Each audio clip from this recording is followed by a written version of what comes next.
मैं आज पाकिस्तानियों को कह रहा हूं कि तोड़ दो ये खौफ के पुत को तोड़ दो।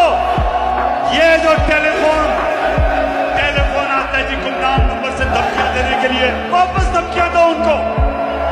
जो डराता है वापस डराओ उसको। वो मिस्टर एक्स और मिस्टर वाई लोगों को धमकियां देते हैं, वापस धमकियां दो इनको। ये होते कौन है आपको डराने वाले? आप हैं इस मुल्क की अवाम है, मुल्क का तो मुल्क की क्यादत, अवाम का फैसला। ये खुफिया नंबरों से डराना धमकाना कि जी हम ये कर देंगे वो कर देंगे, जो करना करो हम भी करेंगे। मैं आज पाकिस्तानियों को कह रहा हूं कि तोड़ दो ये खौफ के पुत को तोड़ दो। ये जो टेलीफोन आता है जी गुमनाम नंबर से धमकियां देने के लिए, वापस धमकियां दो उनको। जो डराता है वापस डराओ उसको। वो मिस्टर एक्स और मिस्टर वाई लोगों को धमकियां देते हैं, वापस धमकियां दो इनको।